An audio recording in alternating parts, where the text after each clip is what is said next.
अभी तक तो जो हमने पढ़ा वो काइनेमेटिक्स था, वहां तो सिर्फ मैथमेटिक्स है, क्वेश्चंस है, दैट्स इट। यहां से आपको फिजिक्स की असली लॉज, उनके सॉल्व करने की अप्रोच, क्वेश्चन सब कुछ पता चलेगा, ठीक है। और फिजिक्स इतनी शानदार बात है क्योंकि फिजिक्स एंड फिलॉसफी कहीं ना कहीं रिलेटेड है। अगर आप इस चैनल को देख रहे हैं, इस वीडियो को देख रहे हैं, तो यकीन मानिए मैं आप लोगों को फिजिक्स को इतने सिंपल भाषा में, इतनी आसान भाषा में आप लोगों के सामने रखूंगा कि आपके कॉन्सेप्ट तो क्लियर ही होंगे, साथ ही साथ दुनिया को देखने का जो नजरिया है। हेलो डियर स्टूडेंट्स, कैसे हैं आप लोग? I hope all of you are doing well. मैं कुलदीप सिंह स्वागत करता हूं आपका स्मार्ट अचीवर्स के इस बहुत ही ज़्यादा informative and educational YouTube channel पर। जैसा कि आप लोगों को पता है कि हम लोग यहां पर आप लोगों के कॉन्सेप्ट को स्ट्रॉन्ग करने के लिए न केवल फिजिक्स बल्कि केमिस्ट्री, मैथमेटिक्स, बायोलॉजी, सारे सब्जेक्ट के कॉन्सेप्ट्स को स्ट्रॉन्ग करने के लिए कॉन्सेप्ट बूस्टर नाम की एक सीरीज चला रहे हैं, जिसमें कि आपको आपके जो कॉन्सेप्ट वीक रह गए या जो इंपॉर्टेंट कॉन्सेप्ट्स हैं उनको हम वीडियोस के थ्रू स्ट्रॉन्ग करने की कोशिश कर रहे हैं। तो आपको पता है कि मैं आपको फिजिक्स पढ़ाता हूं और आज हम एक बहुत ही शानदार और बहुत ही जानदार एक नया चैप्टर स्टार्ट करने वाले हैं, जिसका कि नाम है न्यूटन्स लॉज ऑफ मोशन। जी हां, Newton's laws of motion lecture number 1 है आज। और आप लोगों को पता है कि ये फिजिक्स का बहुत ही इंपॉर्टेंट चैप्टर होता है। इनफैक्ट अगर मैं आपको सही बात बताऊं तो यहीं से एक्चुअल फिजिक्स स्टार्ट होता है। इससे पहले जो हमने काइनेमेटिक्स किया, काइनेमेटिक्स के अंदर हम सिर्फ मोशन की स्टडी कर रहे थे। We were not interested in the laws, in the cause of motion actually. अब हमें कॉज नहीं पता था तो हमें लॉज भी नहीं पता था। अब लेकिन हम लॉज को भी जानेंगे और मोशन के कॉज को भी जानेंगे। तो ये जो हमारा एनएलएम है, इसको एनएलएम भी कहते हैं। ये काफी सारे वीडियोस में आप लोगों के थ्रू आपके पास में आएगा। आज हम इसका एक इंट्रोडक्टरी लेक्चर में ले रहा हूं, जिसमें कि मैं आपको बताने की कोशिश करूंगा कि एक्चुअली में न्यूटन्स लॉज ऑफ मोशन से पहले हमें क्या क्या चीजों की जरूरत होती है, क्या क्या चीजें हमें क्लियर होनी चाहिए और किस तरीके से आपको इस चैप्टर को अप्रोच करना है। ठीक है, तो बिना ज्यादा वक्त आपका गवाते हुए मैं सीधा आपको लेके चलता हूं कि हम क्या क्या टॉपिक आज के इस लेक्चर में, जो कि एक इंट्रोडक्टरी लेक्चर है, आज हम थ्योरी की बहुत सारा बात करेंगे कि हमारा जो थ्योरेटिकल बैकग्राउंड है इसका कैसे है। ठीक है, आज हम देखते हैं कि आज हम क्या क्या इसके अंदर सीखने वाले हैं। ठीक है, so let's come to the target topics. Target topics आज की क्लास के हमारे हैं फिजिकल स्टेट। ठीक है, कि फिजिकल स्टेट क्या होती है, फिजिकल स्टेट से हम क्या समझते हैं, कैसे ये डिफाइन होती है फिजिकल स्टेट। उसके बाद में हमको देखना है change in state, change in state, कि अगर वो जो फिजिकल स्टेट हमने सीखी या हमने जानी उसमें अगर हम चेंज करेंगे तो कैसे उसमें चेंज करेंगे, तो चेंज इन स्टेट को समझेंगे। उसके बाद में inertia, what is the inertia, inertia actually में होता क्या है और इसके लिए क्या कहां पर रोल प्ले करता है हमारी मोशन में। उसके बाद में Newton's first law, Newton's first law हम जानेंगे। न्यूटन्स फर्स्ट लॉ क्या है, क्या इसके मैथमेटिकल एक्सप्रेशन हो सकते हैं, क्योंकि आप लोगों ने अगर न्यूटन्स फर्स्ट लॉ पढ़ा है, अगर आप 9th में 10th को पढ़ने के बाद आ रहे हैं तो आपको एक स्टेटमेंट पता होगा, लेकिन उसका मैथमेटिकल क्या एक्सप्रेशन होता है वो हम कैसे यूज करेंगे वो भी हम देखेंगे। इसके बाद में हमारा फंडामेंटल फोर्सेस, कि अगर ये chapter Newton's laws of motion है और अब हम लोग इंटरेस्टेड हैं ये जानने के लिए that what are the cause of motion, तो डेफिनेटली हमको ये भी जानना पड़ेगा कि मैकेनिक्स में कौन कौन से फंडामेंटल फोर्सेस हैं और किस तरीके से वो फोर्सेस मोशन को कॉज करते हैं। राइट, तो ये सारी चीजें आज के इस लेक्चर में हम सीखने वाले हैं। बिल्कुल शानदार तरीके से अपना कॉपी और पेन निकालिए, कॉपी पेन निकाल के आपको लेक्चर के नोट्स बनाने होंगे और देखना होगा कि जो बातें, जो इन्फॉर्मेशन मैं आपके साथ साझा कर रहा हूं वो आपको एकदम क्लियरली समझ में आ जानी चाहिए। और अगर कहीं पर भी कोई डाउट रह जाता है तो आपको पता है क्या करना है, आपको सिंपली एक कमेंट करना है और वहां पर हम आपको आपकी जो भी डाउट है, जो भी क्वेरी है उसको आंसर करने की कोशिश करेंगे। सही बात है, चलिए तो स्टार्ट करते हैं। क्या सबसे पहले तो सर हमें आप ये बताइए कि न्यूटन्स लॉज स्टार्ट होने वाला है तो फिजिकल स्टेट क्या होती है, हम फिजिकल स्टेट से ही क्यों डिफाइन कर रहे हैं। देखिए, अब तक हमने जो भी चीजें पढ़ी काइनेमेटिक्स के अंदर, इससे पहले हमारे काइनेमेटिक्स के वीडियोस आ चुके हैं जिसमें मोशन इन स्ट्रेट लाइन और मोशन इन प्लेन कवर किया गया है। वहां पर हम ऑब्जेक्ट को मोशन में मान रहे थे, पर हम उसकी कॉज के पीछे नहीं जान रहे थे। हमने वेलोसिटी जाना, हमने एक्सेलरेशन जाना, हमने उनकी इक्वेशंस देखी, हमने प्रोजेक्टाइल मोशन पढ़ा, हमने बहुत सारे क्वेश्चंस वहां पर सॉल्व कर लिए। लेकिन अब हम उसका जो मेन रीजन है, जो उसका मेन कॉज है, उसमें जाने के लिए तैयार हैं। तो सबसे पहले मैं आपको एक बात बताऊंगा, जिस तरीके से आपने केमिकल स्टेट सुना होगा, ये केमिकल स्टेट होती है किसी सिस्टम की, वैसे ही किसी ऑब्जेक्ट की एक फिजिकल स्टेट होती है। और फिजिकल स्टेट जो है उसको हम डिफाइन करते हैं उसकी वेलोसिटी से। It is defined by velocity. ये जो वेलोसिटी है ना, मैं एक बात बताऊं आप लोगों को, ये वेलोसिटी बहुत ही इंपॉर्टेंट और बहुत ही ज्यादा एक ऐसा पैरामीटर है किसी ऑब्जेक्ट, किसी भी सिस्टम के लिए, जो उसके बारे में बहुत सारी इंफॉर्मेशन देता है। आप जैसे जैसे इस कोर्स में आगे बढ़ेंगे, फिजिक्स के जो कोर्स में हम सीरीज चला रहे हैं, आपको पता लगेगा कि वेलोसिटी अगर आपको पता है, दो चीजें अगर आपको पता है, एक तो पोजीशन और एक वेलोसिटी, तो उस पार्टिकल की या उस सिस्टम की बहुत सारी फिजिकल अदर प्रॉपर्टीज को आप एक्सट्रैक्ट कर सकते हैं, राइट। तो हमको जो वेलोसिटी है उसी से हम फिजिकल स्टेट डिफाइन करते हैं। अब दो टाइप की फिजिकल स्टेट हो सकती हैं किसी भी पार्टिकल की या किसी भी सिस्टम की। कौन कौन सी, मैं आपको बताता हूं कि भाई साहब, एक तो ये हो सकता है कि हमारी जो वेलोसिटी है, वेलोसिटी वो हो जीरो। एक ये फिजिकल स्टेट हो सकती है, कोई ऑब्जेक्ट है वो कहीं मूव ही नहीं कर रहा, वो एक जगह पे रुका हुआ है, रेस्ट पे है, मतलब उसकी वेलोसिटी जीरो है।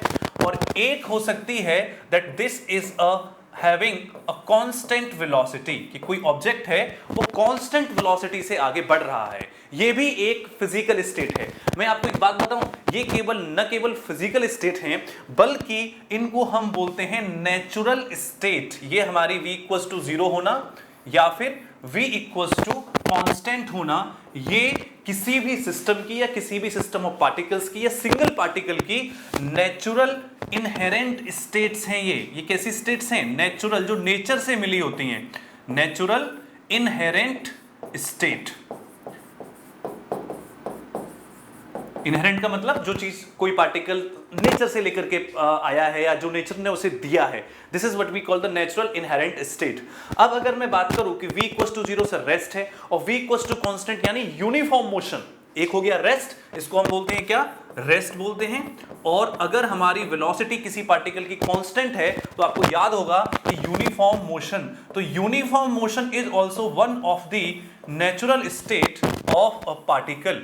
यूनिफॉर्म मोशन, अगर ये नेचुरल स्टेट है, इसका मतलब मैं ये कंक्लूजन कर सकता हूं दैट अगर इस दोनों में से किसी भी स्टेट में कोई भी पार्टिकल है, तो उस पार्टिकल को इन स्टेट में बने रहने के लिए, लॉन्ग टाइम तक बने रहने के लिए किसी फोर्स की आवश्यकता नहीं होती। बात समझ रहे हैं आप? दैट क्योंकि तो नेचुरल स्टेट है, नेचर से मिला है, तो नेचर कहता है कि अगर कोई भी पार्टिकल रेस्ट पे है या फिर यूनिफॉर्म मोशन पे है, तो that particle doesn't require any force. तो मैं यहां पे कह सकता हूं कि no force is required, no force is required to be in these states.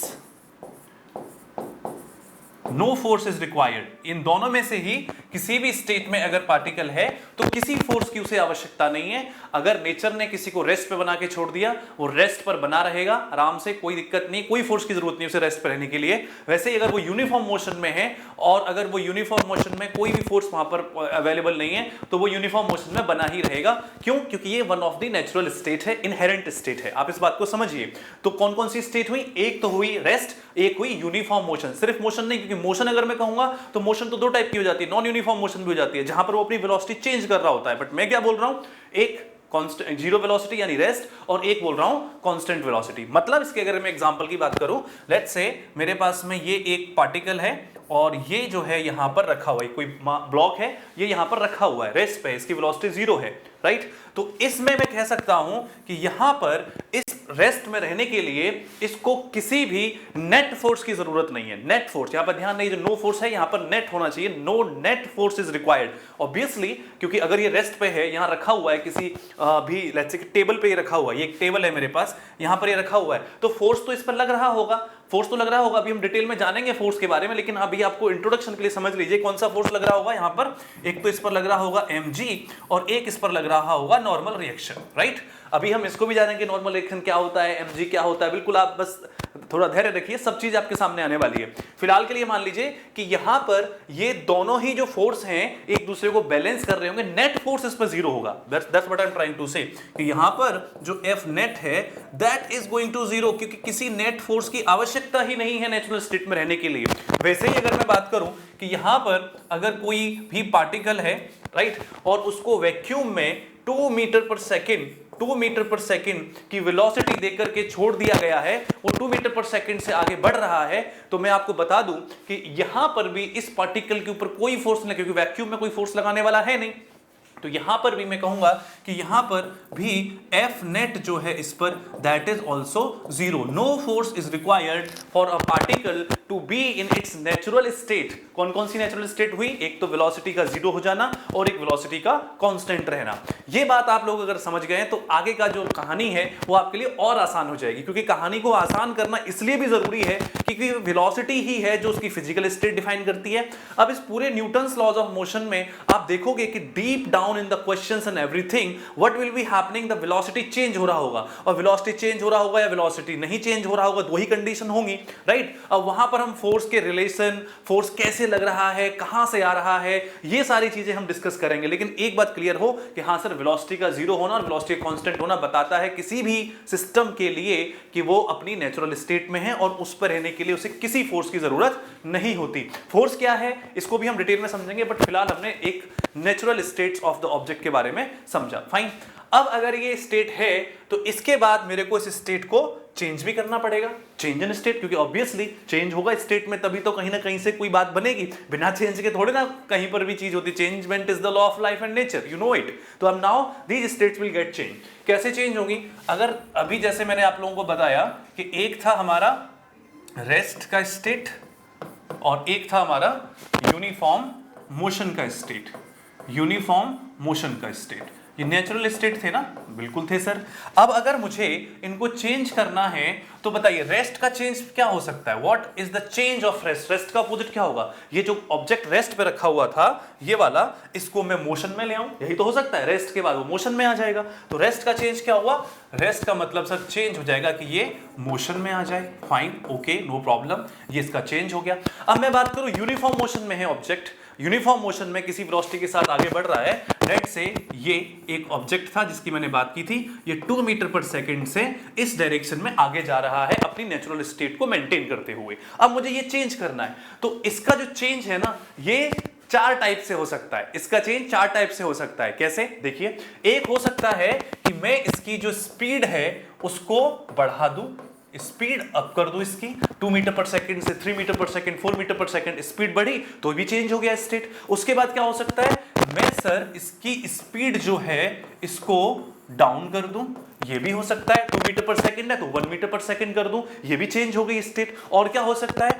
Sir आप एक काम क्यों नहीं करते, इसको आप डायरेक्शन भी तो चेंज कर सकते हो। अभी ये इस डायरेक्शन में जा रहा है, ये लेट्स से इस डायरेक्शन में चला जाए, नीचे की तरफ या ऊपर की तरफ, डायरेक्शन ऑफ मोशन चेंज हुई, इसका मतलब स्टेट चेंज हो जाएगी। तो हाँ सर, ये भी बात सही कह रहे हो, डायरेक्शन चेंज हो जाए तो भी ये जो है हमारा जो ऑब्जेक्ट है इसकी स्टेट चेंज हो जाएगी। और क्या हो सकता है? अरे सर ये चल रहा है ना? हाँ सर चल रहा है, एक काम करो इसको रोक देते हैं, मतलब इसको जो हमारा मोशन में है इसको रेस्ट में ले आओ, ये भी एक चेंज है। तो ये भी एक चेंज हो जाएगा कि इसको मैं रेस्ट पर लेके आ जाऊं, यस और नो।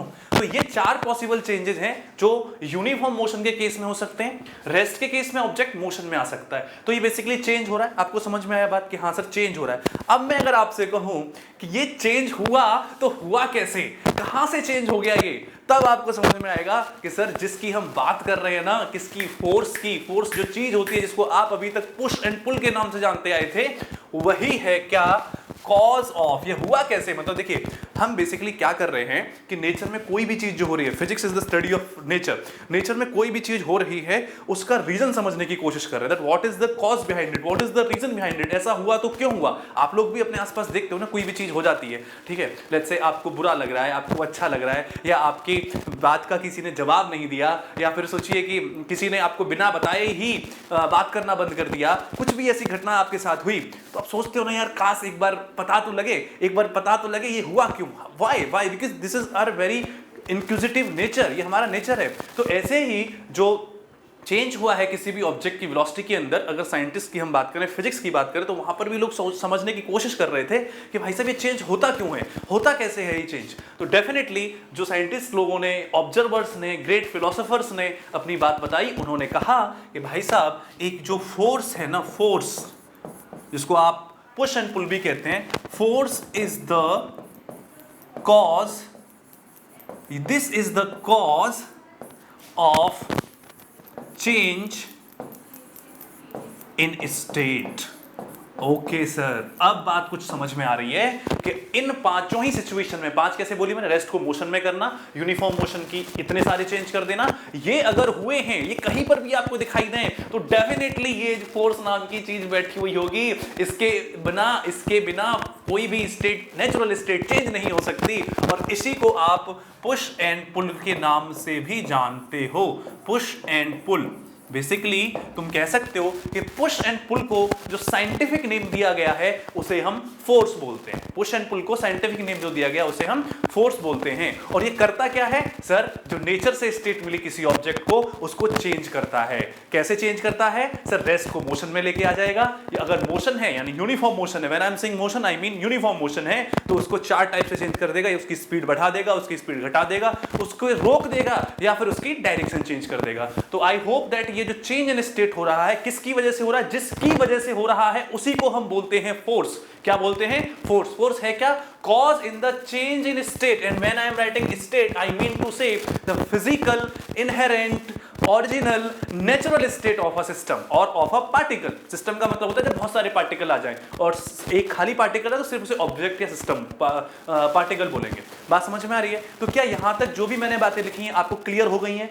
बिल्कुल कोई दिक्कत नहीं है। अभी तक हमने क्या जाना? एक तो जान लिया सर स्टेट क्या होती है, और फिर उसका चेंज की बात कर ली, और चेंज को लाने वाला जो फैक्टर है, जो उसका कॉज है, उसी को फोर्स कहते हैं। और वो पुश एंड पुल जो आप लोग 9th में पढ़े थे, उसी को हम जो है साइंटिफिक नाम उसको फोर्स दिया जाता है। क्योंकि अब हम बड़े हो गए ना, थोड़ा बड़ी बड़ी बातें कर रहे हैं, थोड़ा समझने की कोशिश कर रहे हैं चीजों को कि हाँ हमारे आसपास चल क्या रहा है, राइट? तो दिस इज बेसिकली फोर्स। अब अगर हमने यहाँ पर ये बात समझ ली, इसके बाद में मेरा इंटरेस्ट जानने में है अगले नेक्स्ट पड़ाव पे आना। धीरे धीरे हम बातों को समझ रहे हैं। तो अगली चीज है कि देखिए, आपने कहा सर, मैंने कहा बेसिकली कि देखिए अगर आपने किसी ऑब्जेक्ट पर लगाया फोर्स तो उससे उसकी स्टेट चेंज हो जाएगी। ठीक है, अब मेरे माइंड में एक बात आ रही है। कौन सी बात आ रही है? कि सर ये जो इक्वल फोर्स लगाया मैंने दो ऑब्जेक्ट्स हैं, डिफरेंट ऑब्जेक्ट्स पे, डिफरेंस नहीं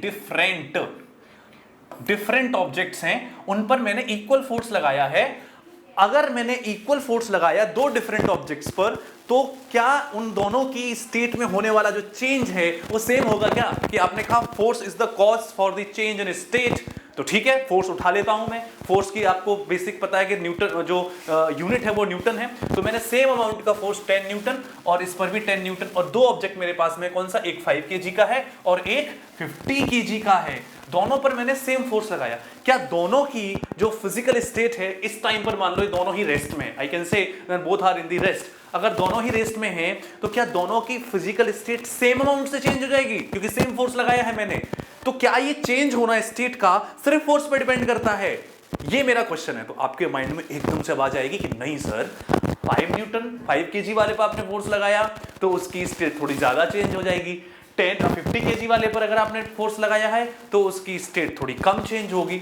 मतलब इसका ये है जनाब कि force is not only the factor जिससे चेंज इन स्टेट होता है, इसके अलावा ऑब्जेक्ट्स जिसकी स्टेट में चेंज हो रहा है उसकी भी एक प्रॉपर्टी होती है जो रिस्पॉन्सिबल है इस चेंज के लिए, और उसी को हम क्या बोलते हैं? उसी को हम इनर्शिया बोलते हैं। That is the introduction to inertia. Yes और नो? इसका चेंज क्या होगा? लेस होगा। इसका चेंज क्या होगा? Less change. तो इसमें जो है हमारा जो 5 kg वाला ऑब्जेक्ट है उसकी स्टेट में कितना चेंज होगा? ज्यादा चेंज हो जाएगा ना, कंपेयर कर रहे हैं बेसिकली। ये होगा हमारा मोर चेंज, और इसकी जो स्टेट है उसमें चेंज कितना होगा? Less change. यहां पर चेंज कम होगा ऑब्वियसली, राइट?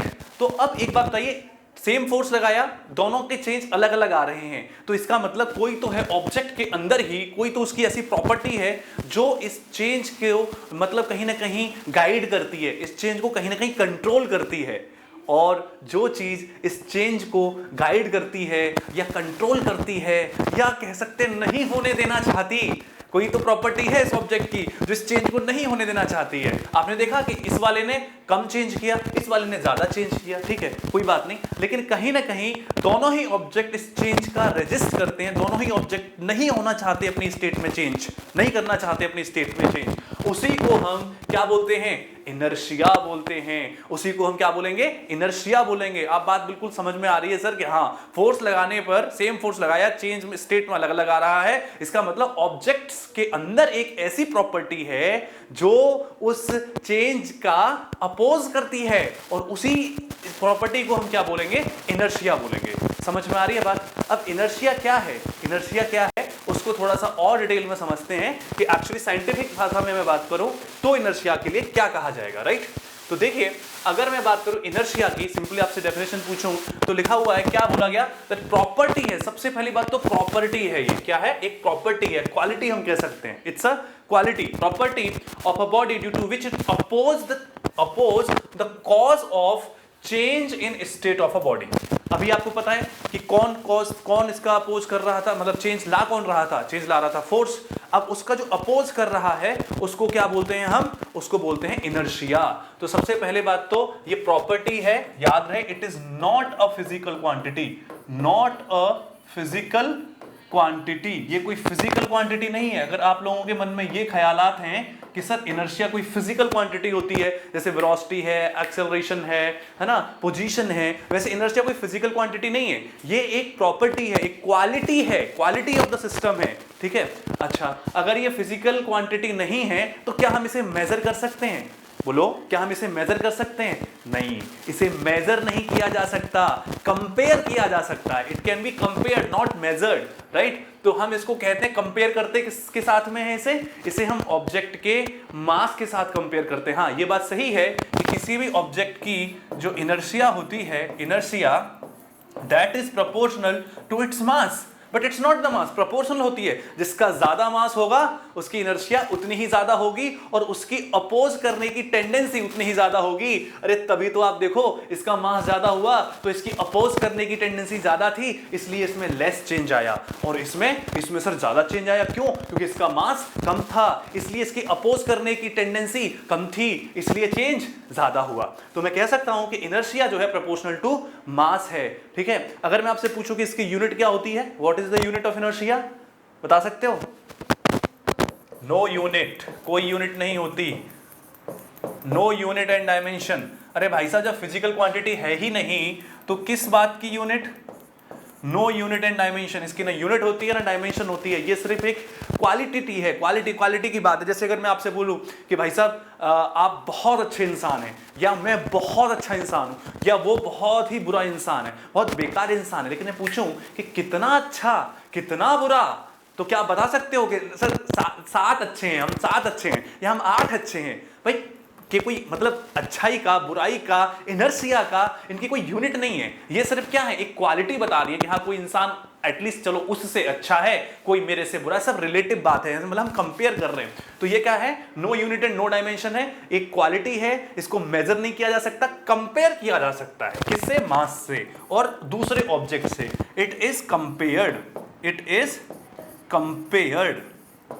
हम कह सकते हैं कि हाँ हम इसे कंपेयर कर सकते हैं, राइट? तो पहली बात बिल्कुल ध्यान रहे माइंड में कि ये कोई फिजिकल क्वांटिटी नहीं है, इनर्शिया एक प्रॉपर्टी है to oppose the change in the state of a body. सभी के अंदर होता है, आप लोगों को भी पता है कि हम सभी अपनी अपनी स्टेट में होने वाले चेंज का ये अपोज करते हैं। मान लो अगर हम सभी सुबह सुबह बिस्तर पे सो रहे हैं तो सोते ही रहना चाहते हैं जब तक कि कोई आकर के हमें उठाए ना, या मम्मी आकर के चद्दर को उठाए ना। इस तरीके से हमारी सबकी प्रॉपर्टी होती है, खेलते हैं तो खेलते ही रहना चाहते हैं, है ना। कोई वीडियो गेम देख रहे हैं, मूवी देख रहे हैं, जैसे आप लोग आज तक देख रहे होंगे वेब सीरीज का टाइम चल रहा है। अब वेब सीरीज में क्या होता है, एक एपिसोड खत्म हुआ, अरे चलो अगला भी देख लेते हैं, अरे ये खत्म हुआ अगला भी देख लेते हैं। तो मतलब वो एक कंटिन्यूटी में हम चाहते हैं कि चीज जैसी हो रही है वैसी होती है, जैसे कंफर्ट जोन भी कहते हैं, राइट, कि कंफर्ट जोन है। तो आप एक बात हमेशा याद रखिए, इनर्शिया ही है जो आपको चेंज होने से रोकता है। अगर आप भी कोई चेंज करना चाह रहे हैं और अगर उस चेंज को नहीं कर पा रहे हैं तो अपने इनर्शिया के बारे में सोचिए और सोचिए कि आपकी कोई प्रॉपर्टी है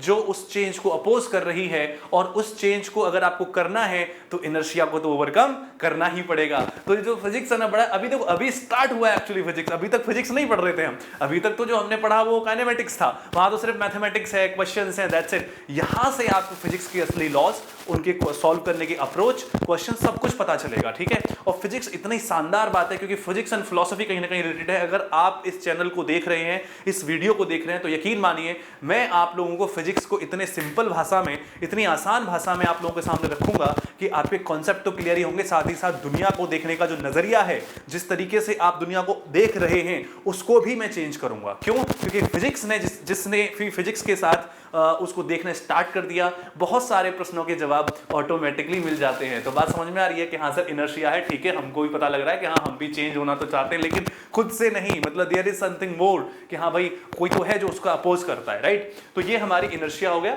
खैर हमारे दो चीजें होनी चाहिए। देखो इस कोर्स के थ्रू अगर आप इस कोर्स को फॉलो कर रहे हैं, एक तो आपको जो भी कॉम्पिटिटिव एग्जाम के लिए बैठे हैं वो भी निकलना चाहिए, दूसरा आपकी समझ बढ़नी चाहिए, ठीक है। आपकी जो पढ़ाई है वो इस हिसाब से होनी चाहिए कि वो आपको दुनिया की जो समझ है उसको स्ट्रॉन्ग करे, आप एक समझदार इंसान बनकर के बाहर निकलें। तभी हम जो है बात कर सकते हैं कि किस तरीके से जो है हमने ठीक टाइप से एजुकेशन करी है, राइट। तो यही एक हमारे टेक्स्ट बुक्स का या हमारी जो एजुकेशन है उसका एम होना चाहिए।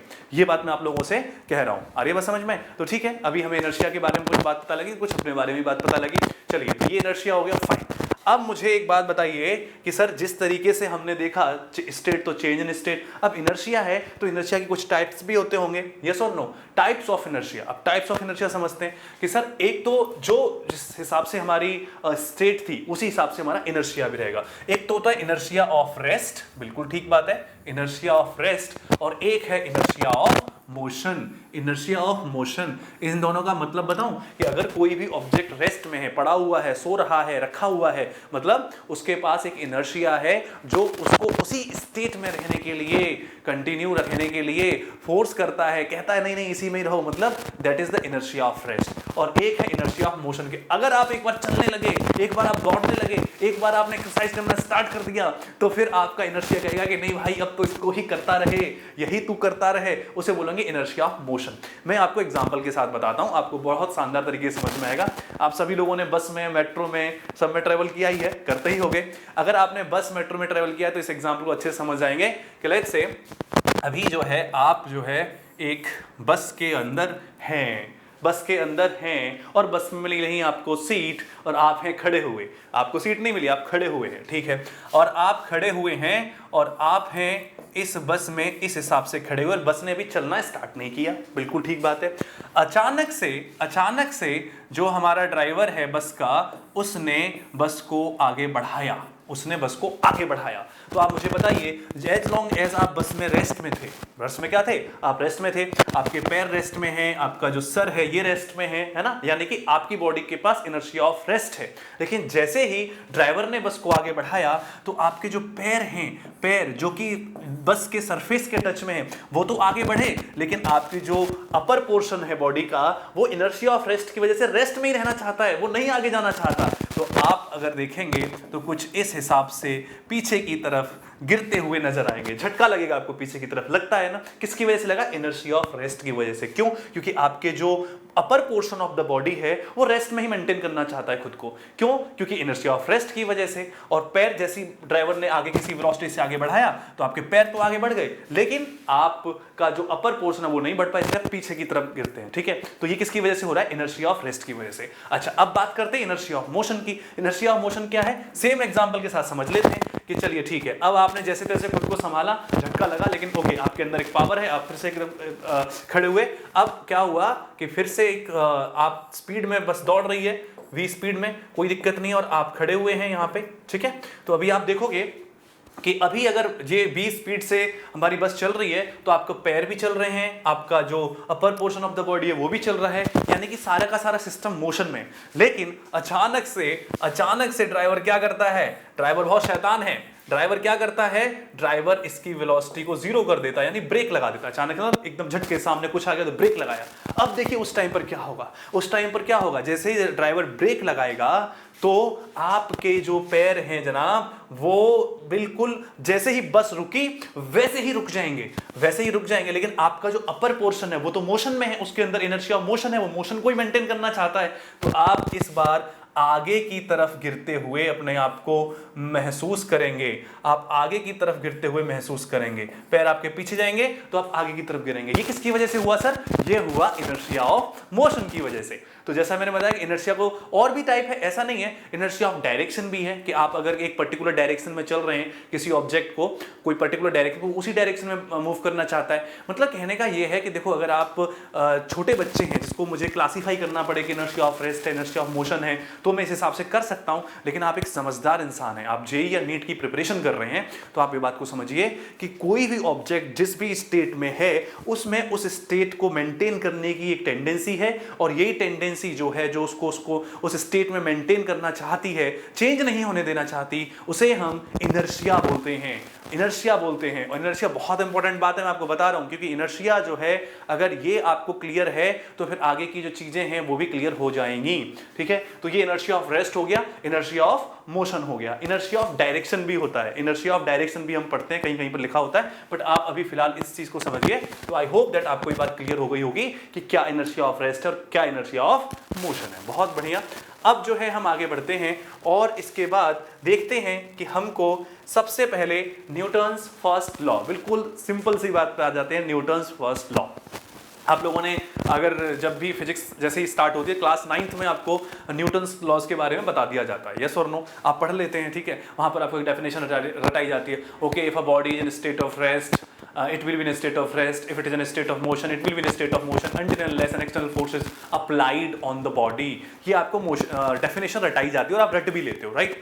अब हम जो है इसको थोड़ा सा और ब्रॉड वे से समझेंगे। ऑफ कोर्स जो आपने रटा है, जो आपने पढ़ा, वो ठीक है, बिल्कुल भी गलत नहीं है। वो एक्चुअली बता रहा है किस बात को, कि if a body is in a state of rest, it will try be in a state of rest। क्यों? इनर्शिया की वजह से। इसलिए इसको लॉ ऑफ इनर्शिया भी कहते हैं, लॉ ऑफ इनर्शिया। ये लॉ ऑफ इनर्शिया भी है, ठीक है, क्योंकि इनर्शिया वाला ही लॉ है ना जिसकी वजह से वो अपने स्टेट में रहना चाहती है। ठीक है, ओके, लॉ ऑफ इनर्शिया कहते हैं। इसका जो मतलब है कि अगर हम बॉडी जो है वो जिस भी स्टेट में है उसी स्टेट को मेंटेन करना चाहती है। मतलब इसको मैं कह सकता हूं कि अगर कोई बॉडी है वो अपनी करंट स्टेट को, जिस भी स्टेट में है, उसी को मेंटेन करना चाहती है, उसी में रहना चाहती है। और कब तक रहना चाहती है? कब तक रहना चाहती है? जब तक कि उसके ऊपर कोई एक्सटर्नल एजेंसी आकर के, कोई बाहर से आकर के कोई फोर्स न लगाए, उसको मोटिवेट ना करे, उसको शेक ना करे, उसको पुश ना करे, उसको पुल ना करे, तब तक वो बॉडी जिस स्टेट में है उसी स्टेट में रहना चाहती है, राइट। ओके, अब इसका मैथमेटिकल फॉर्म बताऊं मैं आपको। इसका मैथमेटिकल फॉर्म कुछ इस हिसाब से आप लिख सकते हो, that if F net equals to 0 then A of the system that is going to 0। बात समझ में आ रही है? स्टेट, अच्छा एक्सेलरेशन क्या होता है? अच्छा एक बात बताओ, एक्सेलरेशन क्या होता है? आपने मेरे पीछे के सारे वीडियोस देखे हैं। एक्सेलरेशन होता है sir change in velocity divided by change in time. और वेलोसिटी क्या है? वेलोसिटी तो नेचुरल स्टेट है। अगर नेचुरल स्टेट चेंज हो रही है, वेलोसिटी चेंज हो रही है, तो मतलब एक्सेलरेशन है। एक्सेलरेशन लेके कौन आता है सर? एक्सेलरेशन फोर्स लेकर के आता है। और अगर फोर्स ही जीरो हो गया, नेट फोर्स ही जीरो हो गया, तो सिस्टम का जो एक्सेलरेशन है या पार्टिकल का जो एक्सेलरेशन है वो तो जीरो हो ही जाएगा ना। तो यही वो कहता है। और इसी से हमें जो हमने डेफिनेशन पढ़ी वो भी एकदम क्लियर हो जाती है। कैसे? कि अगर जो हमने अभी स्टेट में बता रहे थे कि एक रेस्ट की स्टेट थी, ये रेस्ट वाली स्टेट थी, यहां पर हमारी वेलोसिटी जीरो हुआ करती थी, और एक हमारी कैसी थी? यूनिफॉर्म मोशन की स्टेट थी, जिसमें मैंने बात की थी कोई ऑब्जेक्ट 2 मीटर पर सेकंड से आगे बढ़ रहा है। इन दोनों ही स्टेट में आप देखिए, इन दोनों में ही क्या है? एफ नेट जीरो है, एफ नेट जीरो है, तो स्टेट चेंज नहीं होगी, मतलब एक्सेलरेशन जीरो है। यहां पर भी आप देखोगे 2 मीटर पर सेकंड है, एफ नेट यहां पर भी जीरो है, तो यहां पर भी इसकी जो वेलोसिटी है वो चेंज नहीं होगी, 2 मीटर पर सेकंड ही बनी रहेगी। यानी कि इसका भी एक्सेलरेशन क्या होगा? जीरो हो जाएगा। यही न्यूटन्स फर्स्ट लॉ है, that if a body is in a state of rest or in a state of motion, it will continue to be in a state of rest और in motion until and unless an external force is not applied on the body। और हम तो apply कर ही नहीं रहे, तो acceleration को zero रखेंगे। यही न्यूटन का फर्स्ट लॉ है मैथमेटिकल फॉर्म। लेकिन एक बात मैं आपको बताऊं, F net equals to zero equals to zero हमको जो यूज करना होता है क्वेश्चंस के लिए बता रहा हूं। अब थोड़ा सा हम क्वेश्चन की बात भी कर ले, सर फिजिक्स ठीक है, फिलोसफी ठीक है, लेकिन थोड़ा सा हमें क्वेश्चंस के बारे में भी तो समझना होगा। तो क्वेश्चंस के बारे में अगर मैं बात करूं तो वहां पर हम इस F net equals to zero इस वाली इक्वेशन को जो मैंने ऊपर की तरफ लिखी है, इस इक्वेशन को मैं जो हमने अपने एक्स वाई और जेड तीन हमारे जो डायरेक्शंस हैं उसके फॉर्म में हम इसको ज्यादातर यूज करते हैं। डायरेक्ट यूज नहीं होगा। ये कैसे यूज होगा, इसको बेसिकली ऐसे लिखा जाएगा दैट ये एफ नेट अगर जीरो है, इसका मतलब अगर F x is zero, okay, then a x is also going to be zero. अब एफ नेट का मतलब समेशन ऑफ एफ एक्स। अगर किसी बॉडी पर एक्स डायरेक्शन के फोर्स, देखो आपको पता है जब मैं मोशन इन अ प्लेन पढ़ा रहा था कि कोई बॉडी मूव कर रही थी, एक्स डायरेक्शन में इंडिपेंडेंटली मूव करती है, वाई डायरेक्शन में इंडिपेंडेंटली मूव करती है एक्स। अब उसी तरीके से एक्स डायरेक्शन का फोर्स एक्स डायरेक्शन के एक्सेलरेशन के लिए रिस्पॉन्सिबल है, उसे वाई डायरेक्शन से कोई लेना देना नहीं है। सिमिलरली वाई डायरेक्शन का जो हमारा फोर्स होगा अगर वो जीरो हो जाएगा तो फिर हम वाई डायरेक्शन के बारे में ही कह सकते हैं, फिर मुझे एक्स के बारे में नहीं पता। अगर वाई डायरेक्शन का फोर्स जीरो है तो बॉडी का जो एक्सेलरेशन है वाई डायरेक्शन वाला जीरो होगा। और सिमिलरली मैं कह सकता हूं अगर जेड डायरेक्शन भी आप कंसीडर कर रहे हैं that if summation of F z is equals to zero, इसका मतलब acceleration is z direction, that is zero. आप बात समझ रहे हैं।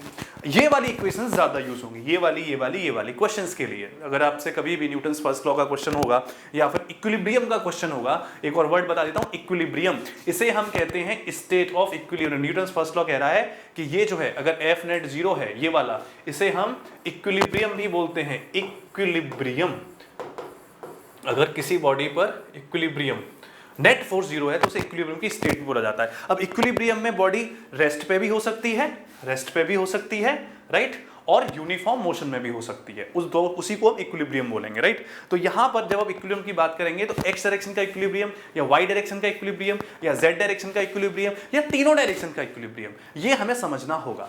तो आई होप दैट आपको ये बात क्लियर हुई होगी कि what is the Newton's first law, जो आपने डेफिनेशन के टाइप से पढ़ा था, उसका एक्चुअल मीनिंग यहां पर क्या हो रहा है। ठीक है भाई साहब, क्लियर हो गई सारी बातें। किसी कोई दिक्कत परेशानी समस्या हो तो कृपया करके कमेंट करके जरूर बताएं। मैं कोशिश करूंगा कि आपकी एक एक बात का वहां पर जवाब दिया जाएगा। ठीक बात है। चलिए अब आगे बढ़ते हैं और देखते हैं कि कुछ हमारे से क्वेश्चंस, क्योंकि देखो आपको पता है फिजिक्स में जितना भी हम सीखेंगे क्वेश्चंस के थ्रू उसको जरूर करेंगे, बिना क्वेश्चन के हम कुछ भी नहीं कर सकते हैं। तो एक दो क्वेश्चन लेते हैं और देखते हैं क्या बोल रहा है। An athlete does not come to rest immediately after crossing the winning line due to the, मतलब अगर एक एथलीट है, आपने देखा होगा कि कोई भी एथलीट है दौड़ रहा है और दौड़ने के बाद वो जैसे लाइन जीत लेता फिर भी एकदम रुक थोड़ी जाता है। अरे वो तो उस पट्टी को लेकर के भागता ही जाता है। किसकी वजह से? आपको देखते ही पता लग गया होगा, ओ हो सर एथलीट दौड़ रहा है यानी मोशन में है, यानी उसके पास कौन सा इनर्शिया ऑफ मोशन है।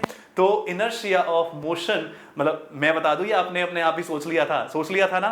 Very good. Inertia of motion, yes, this is the cause, inertia of motion, जिसकी वजह से एथलीट एकदम से इमीडिएटली रेस्ट में नहीं आता, does not come to rest immediately after crossing the winning line. किसकी वजह से? इनर्शिया ऑफ मोशन की वजह से। बहुत बढ़िया, बहुत शानदार। चलिए तो इसके बाद में हम जरा ये क्वेश्चन देखते हैं। अब इस क्वेश्चन को आप लोग पहले पढ़िए और जरा खुद से ट्राई करने की कोशिश कीजिए। अगर आपने अभी तक काइनेमेटिक्स के सारे लेक्चर देखे हैं और अभी तक जो मैंने बताया उसको ठीक तरीके से समझ लिया है, तो आई होप कि आप इस क्वेश्चन को जवाब दे पाएंगे। बहुत ही कंसेप्चुअल क्वेश्चन है, अच्छा क्वेश्चन है, श्री एच.सी. वर्मा का ये क्वेश्चन है। आप लोग जरा एक बार पॉज करके इसको ट्राई करने की कोशिश करो, एटलीस्ट एक इसका डायग्राम बनाइए कि क्या कहना चाह रहा है, क्वेश्चन की लैंग्वेज क्या है। ट्राई कर लिया, कुछ आपके मन में आया, पॉज करने के बाद ट्राई किया है आपने। चलिए अब हम देखते हैं इसको। अगर आपने ट्राई कर लिया वेल एंड गुड, नहीं किया तो देखिए। A boy sitting on the topmost berth in the compartment of a train which is just point to stop on a railway station drops an apple aiming at the open hand of his brother sitting vertically below his hands, okay, at a distance of about 2 meter, okay, मतलब उसका जो भाई है वो 2 metre की distance पर नीचे बैठा हुआ है, वर्टिकली बिलो, उसके बिल्कुल नीचे, और उनके बीच का जो डिस्टेंस है ऑलमोस्ट 2 मीटर है, राइट, ठीक है। Precisely on the hand of his brother, क्या उस पर एकदम से उसके हाथ पे गिरेगा? Slightly away from the hand of his brother in the direction of motion of the train, slightly away from the hand of his brother in the direction opposite to the direction of motion of the train and another is none of these, right? क्या लगता है आपको, क्या लगता है? चलो कोई बात नहीं, यहां पर हम बनाने की कोशिश करते हैं। क्या है, देखिए ये एक ऊपर वाली बर्थ है और एक ये नीचे वाली बर्थ है। ऊपर वाली बर्थ पे अब ये जो है, आप एक बात समझिएगा, क्या हो रहा है कि अगर ये पूरे को एक सिस्टम मान के चलिए, जैसे कि हमारा ये एक ट्रेन का पूरा कंपार्टमेंट है और इसके पास इस डायरेक्शन में है वेलोसिटी, अब ये just point to about to stop है ना, मतलब इसको पीछे की तरफ एक रिटार्डेशन मिल रहा होगा, यानी कि पीछे की तरफ हमें velocity and acceleration opposite direction में, उसी को हम रिटार्डेशन बोलते हैं। तो ये हमारी कहानी हो रही है, यानी कि ये पूरा जो कंपार्टमेंट है ये धीरे धीरे रुक रहा है। अब इसी टाइम पर इसने क्या किया कि यहाँ पर बैठे हुए एक लड़के ने अपने भाई जो उससे ठीक नीचे बैठा हुआ है 2 मीटर की डिस्टेंस पे, उसको एप्पल या कोई भी बॉल कैच कराने के लिए उसने अपना हाथ ऐसे खोल रखा है कि हाँ भाई दे दो दे दो। तो उसने क्या किया, उसने एक जो हमारा क्या ड्रॉप किया है, sitting train which is just about to stop, क्या करता है वो, ओपन है एमिंग, क्या बोला है उसने कि brother setting vertical to his hands, कोई भी बॉल है, ठीक है, क्या दिया है उसने, drops an apple, not ball, an apple, एक एप्पल की बात हो रही है कि भैया ठीक है तुम लो, तो जो एप्पल उसने दिया, मतलब एप्पल है बॉल है इससे कोई फर्क नहीं पड़ता, पॉइंट ये है कि जो एप्पल दिया गया उसको वो ऐसे ड्रॉप करता है। आपको एक बात याद होगी जब मैं प्रोजेक्टाइल मोशन पढ़ा रहा था कि जब भी किसी मूविंग ऑब्जेक्ट से किसी दूसरे ऑब्जेक्ट को डिटैच किया जाता है तो उसकी वेलोसिटी लेकर के आता है, वो एक्सेलरेशन नहीं लेके आता, वेलोसिटी लेकर के आता है, ठीक है। अगर वो उसकी वेलोसिटी लेकर के आ रहा है तो देखिए अभी दोनों के पास में जैसे ही ड्रॉप किया गया, इसके पास में भी इसके पास में भी, अगर मैं बात करूं, आप बिल्कुल ध्यान से देखिएगा, समझिएगा इसको, अच्छा क्वेश्चन है। इसके पास में भी इस डायरेक्शन में आपको दिखाई दे रहा है, आई होप, इस डायरेक्शन में इस टाइम u वेलोसिटी होगी और इसके पास भी u वेलोसिटी होगी, दोनों के पास u वेलोसिटी होगी ना।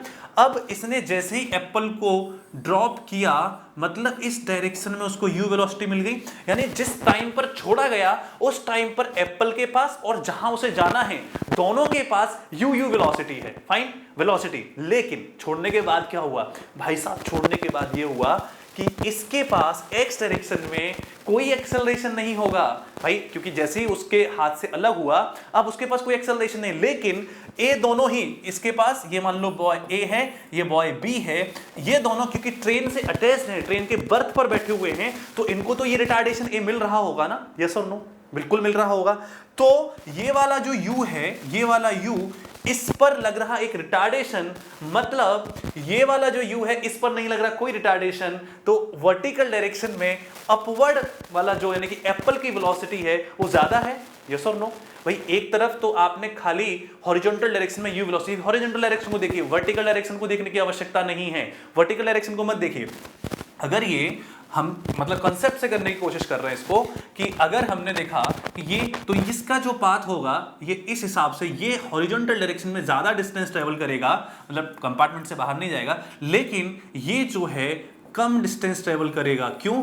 क्योंकि ये जो है देख रहे हैं आप, क्योंकि इसके पास में एक रिटार्डेशन है पीछे की तरफ, जो ट्रेन वाला है, ट्रेन रुकने वाली है ना, तो उसको पीछे की तरफ रिटार्डेशन मिला, तो लड़के को मिला है। तो दोनों ही ऑब्जेक्ट अगर सेम स्पीड से बढ़ रहे हैं और एक के पास में रिटार्डेशन हो, ये कुछ ऐसा क्वेश्चन हो गया, आप समझिए कि यहां से इसको मैंने बाहर निकाल लूं, ये u ऑब्जेक्ट से जा रहा है, ये वेलोसिटी से जा रहा है, ये भी u से जा रहा था स्टार्टिंग में, लेकिन इस पर है एक रिटार्डेशन। तो आप मुझे एक बात बताइए, इसकी जो वेलोसिटी है इससे पहले ही कम नहीं हो जाएगी भाई? इसके पास तो कम करने के लिए कोई एक्सेलरेशन है ही नहीं, लेकिन ये जो ऑब्जेक्ट है, ये जो लड़का है, ये एप्पल है, इसकी वेलोसिटी इससे पहले ही कम हो जाएगी, यानी डिस्टेंस जितने टाइम में ये नीचे आएगा उतने टाइम में ये जो है यहां तक ही आ पाएगा। आप समझ रहे हो, ये जो है यहां तक ही आ पाएगा, ऐसा हम कह सकते हैं। क्यों? क्योंकि उसके पास एक रिटार्डेशन है, किसके पास, जो लड़का नीचे बैठा हुआ है, लेकिन जो एप्पल है उसके पास कोई रिटार्डेशन नहीं, क्योंकि वो तो फ्रेम से डिटैच हो चुका है ना, भाई ने छोड़ दिया है, ठीक है। तो इसका मतलब ये है कि इट विल कौन सा होना चाहिए, slightly away from the hand of his brother in the direction of motion of the train. Direction किस डायरेक्शन, इस डायरेक्शन में मोशन हो रहा है, डायरेक्शन इस डायरेक्शन में हो रहा है, तो जो एप्पल है वो आगे जाके गिरेगा, सिंपल सी बात ये है। क्यों गिरेगा? क्योंकि उसके पास आगे की डायरेक्शन में कोई रिटार्डेशन नहीं रहा, लेकिन जो भाई, जो लड़का नीचे से उस एप्पल को कैच कर रहा था, उसको जो है रिटार्डेशन मिला। क्यों? क्योंकि ट्रेन की वजह से ट्रेन स्टॉप होने वाली है, तो उसके हाथ से आगे जाके गिरेगा। आई होप आपको ये समझ में आ गया होगा कि किस तरीके से हमने जो है, आप चाहे तो टी टाइम में दोनों से एक डायरेक्शन में डिस्टेंस ट्रेवल भी फाइंड आउट कर सकते हैं। आप इसको ऐसे भी कर सकते हैं टी टाइम के लिए कि डिस्टेंस कितना ट्रेवल हुआ, या टी टाइम के मतलब दोनों के लिए आप टाइम निकाल लीजिए कि किस हिसाब से आपको वर्टिकल डायरेक्शन की मोशन दे रखी है ना, लेंथ, वर्टिकल डायरेक्शन में कितना गिरेगा, आप इस हिसाब से टी निकालिए। टी निकालने के बाद दोनों के लिए अगर आप कंपेयर करोगे हॉरिजॉन्टल डायरेक्शन की ट्रेवल डिस्टेंस, तो ऑब्वियसली हमेशा इस वाले की ज्यादा है कि इसकी कम आएगी, क्योंकि साफ साफ दिख भी रहा है। क्योंकि देखिए, आपको फिजिक्स को करने के लिए अपनी मैथमेटिक्स के साथ साथ कॉमन सेंस को भी साथ में रखना पड़ेगा। कॉमन सेंस अगर आपके साथ में है तो आप बहुत सारे प्रॉब्लम्स को बिना किसी पेन और पेपर को उठाए डायरेक्टली भी सॉल्व कर सकते हैं। ठीक है, तो यहां पर this is going to be the explanation for this. I hope आपको ये बात समझ में आई होगी। ठीक बात है, क्लियर है यहां पे सभी को। अब चलिए हम आगे की बात करते हैं और जानते हैं ये सारी जो कहानी हो रही थी वो जो होती है वो किसकी वजह से होती है? फोर्सेस की वजह से। ठीक है, जो भी हमने अभी तक देखा कि भाई साहब स्टेट है, चेंज इन स्टेट हो रहा है, तो हम एक वर्ड बार बार यूज कर रहे थे, फोर्स फोर्स फोर्स। तो इसलिए न्यूटन लॉज ऑफ मोशन में आपको फोर्सेस के बारे में पता होना चाहिए, and to be more precise आपको फंडामेंटल फोर्सेस के बारे में पता होना चाहिए। ठीक है, तो अगर मैं बात करूं fundamental forces existing in nature, तो यहां पर आपको 4 टाइप के फंडामेंटल फोर्सेस होते हैं, मतलब जिनको किसी और से डिराइव नहीं किया जा सकता। कितने टाइप के हैं? There are 4 types for fundamental forces. एक है हमारा ग्रेविटेशनल फोर्स, ग्रेविटेशनल फोर्स। अभी मैं आपको डिटेल में पढ़ाऊंगा कि क्या क्या होते हैं ये, अभी बस मैं आपको नाम बता रहा हूं क्योंकि हमें बहुत सारे फोर्सेस से एनकाउंटर करना पड़ेगा। ग्रेविटेशनल फोर्स, दूसरा क्या होता है? Strong nuclear force, strong nuclear force. ठीक है, एक है हमारा weak nuclear force, weak nuclear force, और एक है हमारा फंडामेंटल फोर्स में इलेक्ट्रोमैग्नेटिक फोर्स, इलेक्ट्रोमैग्नेटिक फोर्स। जो हमारा ये चैप्टर है न्यूटन्स लॉज ऑफ मोशन, इसमें हमें जो यूज करना है सबसे ज्यादा वो होगा एक तो आपका ये ग्रेविटेशनल फोर्स का, और एक आपका इलेक्ट्रोमैग्नेटिक फोर्स का। यही 2 फोर्स यूज होंगे, strong nuclear and weak nuclear forces. इनका मैकेनिक्स में specially Newton's laws of motion में अगर आप नीट की तैयारी कर रहे हैं या फिर जेईई मेंस की कर रहे हैं तो इनका आपको एक आधा ही क्वेश्चन मिलेगा, अदरवाइज नहीं मिलेगा।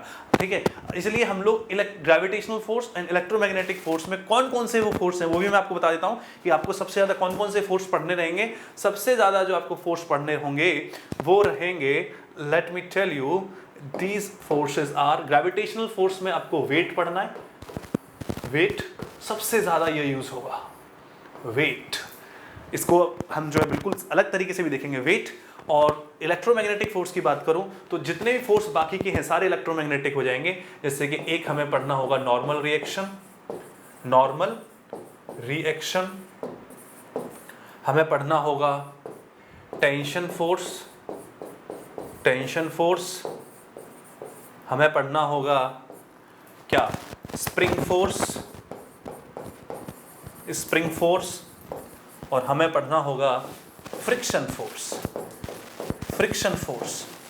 ठीक है, ये सारे के सारे फोर्सेस जो हैं एक्चुअली इलेक्ट्रोमैग्नेटिक फोर्सेस ही हैं। ठीक है, आप इसको अगर डिटेल में देखोगे तो सारे इलेक्ट्रोमैग्नेटिक फोर्स ही। इनफैक्ट क्वेश्चन भी पूछ लिया गया था एक बार कि ऐसे फ्रिक्शन, स्प्रिंग एंड टेंशन, ये फोर्स किस कैटेगरी से बिलोंग करते हैं, which type of forces they are. NEET में पूछा गया क्वेश्चन था ये, तो मैं आपको बता दूं कि कौन सा में आता है, इलेक्ट्रोमैग्नेटिक फोर्स में, और एक वेट। तो अब जो है ये सारी चीजें हमें पढ़नी होंगी। ठीक है, तो ये जो था आज का एक इंट्रोडक्टरी लेक्चर था जिसमें मैंने आपसे डिस्कस किया कि what are the state, what is the change in state, what is inertia, और what is the cause of change in state, forces क्या होते हैं और उसके टाइप्स ही बताया। अब अगले लेक्चर के लिए, अगले लेक्चर में मैं आपके साथ में डिटेल में पहले इन फोर्सेस को डिस्कस करूंगा कि वेट क्या होता है, नॉर्मल रिएक्शन क्या होता है, टेंशन फोर्स क्या होता है, स्प्रिंग फोर्स क्या होता है, ये सारे के सारे फोर्सेस डिस्कस किए जाएंगे। उसके बाद हम जो है न्यूटन सेकंड लॉ, और उसके बाद में पुली ब्लॉक सिस्टम, उसके बाद में Atwood's machine, momentum, conservation of momentum, बहुत सारी इंटरेस्टिंग चीजें आपके साथ डिस्कस करूंगा, आपके साथ शेयर करूंगा।